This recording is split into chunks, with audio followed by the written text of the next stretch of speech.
Menteri Purbaya, Menteri Koboi menyinggung soal akan melunasi, akan menghapus tunggakan BPJS Kesehatan yang sudah lama ditinggalkan oleh masyarakat. Ada beberapa masyarakat yang menunggak BPJS sehingga tidak bisa mendapatkan layanan kesehatan sebagaimana mestinya. Saya akan mengungkap sebuah fakta terkait dengan BPJS ini berdasarkan apa yang saya rasakan.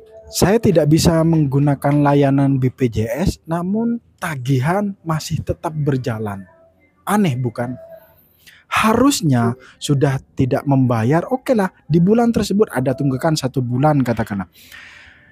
Karena tidak membayar iuran, berarti kan tunggakannya ya 1 bulan itu. Ngapain bulan berikutnya masih ditagih?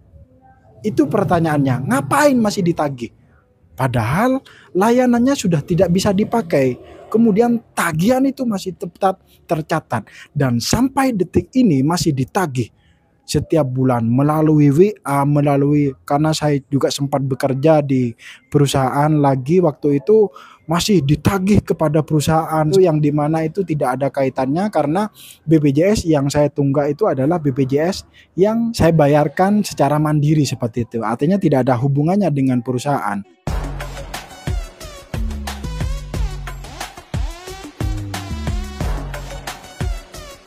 Selamat datang kembali di channel ini. Mudah-mudahan kalian yang saat ini sedang terlilit hutang dimudahkan kerjaannya agar mampu melunasi hutangnya.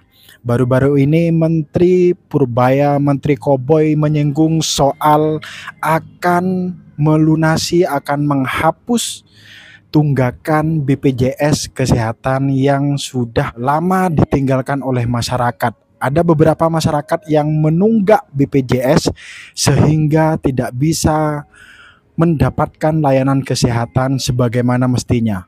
Nah, Bapak Ibu sekalian, saya akan mengungkap sebuah fakta terkait dengan BPJS ini sebagai pengalaman ataupun berdasarkan apa yang saya rasakan. Kebetulan waktu itu saya memakai ataupun pakai BPJS Kesehatan kelas 1 iurannya sebesar 150 yang kemudian singkatnya keluarga ada 3 orang, jadi 150 kali 3 sama dengan 450.000 setiap bulan, yang dimana suatu ketika ada problem usaha mengalami stagnan sehingga berimbas pada tidak bisa mencicil iuran baik itu kredit maupun iuran BPJS ini. Nah, fakta yang menarik, kemudian pada saat saya tidak bisa membayar ataupun tidak membayar iuran BPJS tersebut, yang saya rasakan sebagai pada saat itu keluarga saya pernah mau cek ke puskesmas ataupun anak saya mau diperiksa ke puskesmas karena belum bayar iuran, maka status yang ada di BPJS tersebut menjadi nonaktif seperti itu. Nah, fakta yang mau saya ungkapkan pada saat di bulan tersebut karena sudah saya tidak membayar, bulan berikutnya itu saya menyadarinya begini. Saya sudah tidak membayar iuran, kemudian di aplikasi JKN tersebut BPJS saya tidak aktif. Kemudian saya berasumsi, oh ya berarti saya tidak bisa periksa karena saya tidak membayar iuran. Dan memang saya pernah ke klinik seperti itu ya, ditolak ya karena BPJS-nya tersebut nonaktif seperti itu. Namun ini sudah berjalan kurang lebih 8 bulan seperti itu ya, setelah pasca saya tidak membayar iuran. Di mana pada saat saya tidak membayar iuran itu, layanan BPJS itu tidak bisa saya gunakan sama sekali, baik itu mau ke klinik maupun ke rumah sakit seperti itu untuk mengontrol kesehatan. Namun faktanya ternyata tunggaan itu bukan cuma satu bulan pada saat kita tidak membayar itu, melainkan bulan berikutnya itu tetap ditagih sama BPJS. Aneh bukan? Di sisi lain saya tidak bisa tidak bisa menggunakan fasilitas BPJS tersebut, di mana saya harus mengontrol ataupun cek ke klinik ataupun ke rumah sakit itu secara mandiri ataupun bayar, karena iuran BPJS tersebut tidak dibayarkan.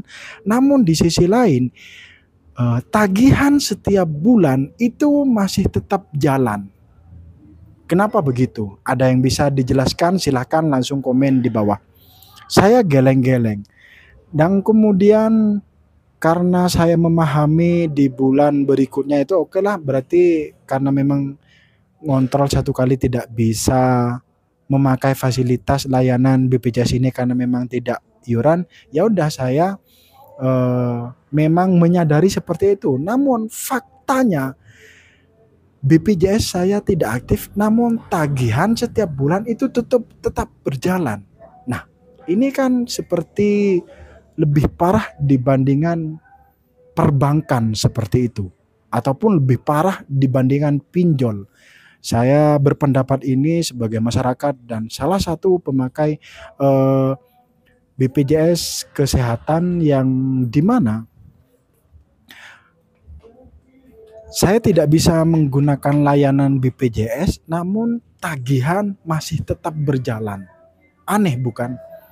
Harusnya kalau suatu masyarakat, katakanlah saya seperti itu, sudah tidak membayar, oke lah, di bulan tersebut ada tunggakan 1 bulan katakanlah. Karena tidak membayar iuran, berarti kan tunggakannya ya 1 bulan itu. Ngapain bulan berikutnya masih ditagih? Itu pertanyaannya, ngapain masih ditagih? Padahal layanannya sudah tidak bisa dipakai. Kemudian tagihan itu masih tetap tercatat dan sampai detik ini masih ditagih setiap bulan melalui WA, karena saya juga sempat bekerja di perusahaan lagi waktu itu, masih ditagih kepada perusahaan seperti itu, yang dimana itu tidak ada kaitannya karena BPJS yang saya tunggak itu adalah BPJS yang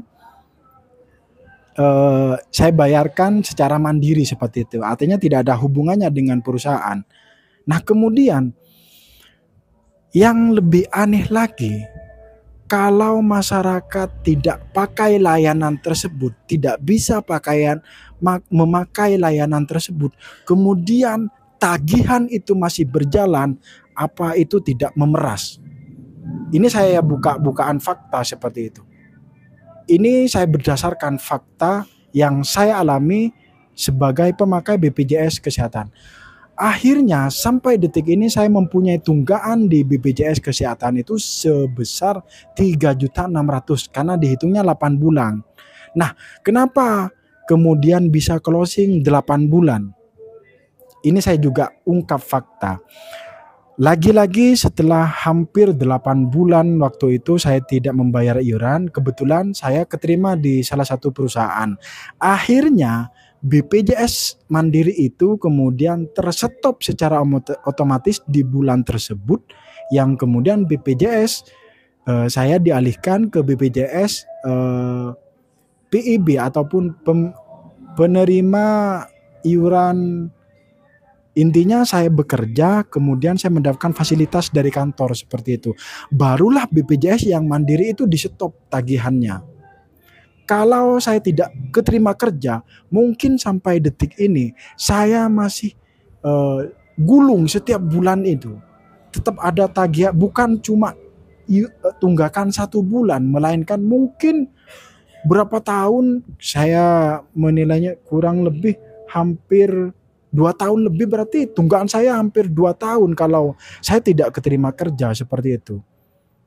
Nah, ini kan suatu sistem yang aneh, yang dimana fasilitasnya itu tidak bisa dipakai, kemudian tagihan itu masih berlanjut setiap bulannya. Apakah itu tidak memeras? Kalau ada sharing, silakan tulis di kolom komentar. Yang sebenarnya, seandainya tunggaan tersebut hanya 1 bulan pada saat saya tidak memakai BPJS tersebut, niscaya saya berterima karena ini saya tidak memakai layanan tersebut, kemudian saya di BPJS, di JKN tersebut tagihan berjalan itu masih ada. Apakah ini tidak memeras? Ini bukan sekedar fasilitas yang ditujukan ke masyarakat. Menurut saya ini mau membunuh masyarakat itu sendiri. Karena ini fakta yang saya rasakan.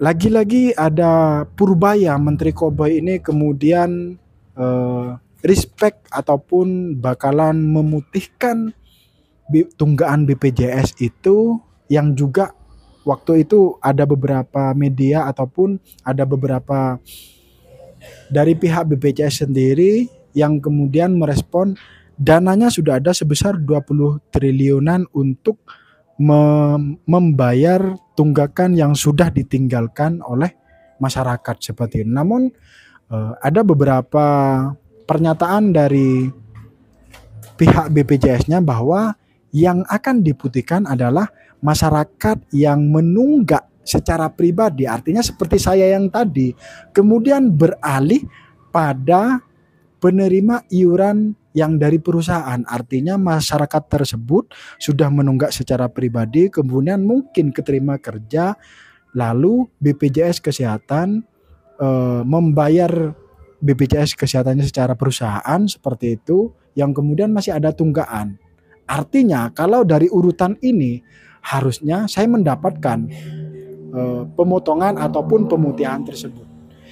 Niscaya kejadian ini marilah pemerintah dari pihak terkait ini melek seperti itu, bahwa sebetulnya bukan tidak mau membayar, bahkan saya mengakui saya menunggak, jika ekonomi membaik saya akan bayar seperti itu. Nah kemudian yang tidak bisa saya terima, saya tidak memakai layanan tersebut dan tidak bisa, bahkan tidak bisa memakai layanan tersebut, namun saya masih diminta iuran, artinya tetap ada tagihan seperti itu. Yang kemudian ya saya rugi kan, saya tidak bisa memakai layanan BPJS-nya itu, kemudian tagihan masih tetap wajib. Ini bukan lebih hebat, lebih kejam dibandingkan pajak. Jika teman-teman mengalami masalah yang sama seputar BPJS Kesehatan ini, bisa sharing di kolom komentar, yang kemudian jika memang infonya kan kebijakan Menteri Purbaya ini untuk memutihkan BPJS yang menunggak ini bulan depan, yaitu bulan November. Mari kita lihat dan kita saksikan ataupun